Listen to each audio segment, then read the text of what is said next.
মালদায় রেলওয়ে ট্র্যাকের আধুনিকীকরণের উদ্যোগ। টাউন স্টেশন থেকে চামা গ্রাম পর্যন্ত প্রায় 15 কিলোমিটার রেলপথের আধুনিকীকরণ। এর ফলে বাড়বে রেলের গতি, একই সঙ্গে বাড়বে যাত্রী স্বাচ্ছন্দ্য। প্রযুক্তিগত উন্নয়নের এই কাজে বরাদ্দ 5 কোটি টাকা। বৃহস্পতিবার মালদা টাউন স্টেশন সংলগ্ন এলাকায় রেলওয়ে ট্র্যাকের প্রযুক্তিগত বদলের কাজ শুরু হয়। উপস্থিত ছিলেন রেল দপ্তরের ইঞ্জিনিয়াররা।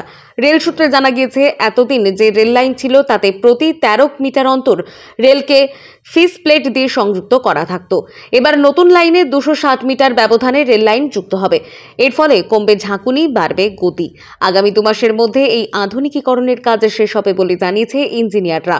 এটা সুবিধা কি, যত প্যাসেঞ্জার লাইন আছে এখন প্যাসেঞ্জার লাইন এগুলোকে আমরা আপগ্রেডেশন করছি। আপগ্রেডেশন মানে সেফটি ইমপ্রুভ করছি। এখন প্যাসেঞ্জার লাইনগুলো মূলত 52 কেজি রেল, 52 কেজি স্লিপারের উপরে আছে, ফিসপ্লেটেড ট্র্যাক। এগুলোকে আপগ্রেড করে আমরা অ্যাজ এ মেন লাইন এটাকে ফিট করবো। এগুলোকে এখন ডিপি স্ক্রিনিং এর কাজ চলছে। এখানে ডিপি স্ক্রিনিং কাজ করার পরে এগুলো স্লিপার চেঞ্জ হয়ে রেল চেঞ্জ করে এগুলোকে এলডব্লিউআর ট্র্যাক করবো।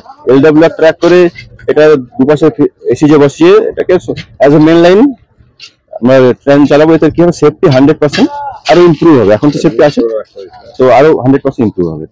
মালদা থেকে মাধব কুমার মণ্ডলের রিপোর্ট, টাইমলেস ডেপিকশন নিউজ।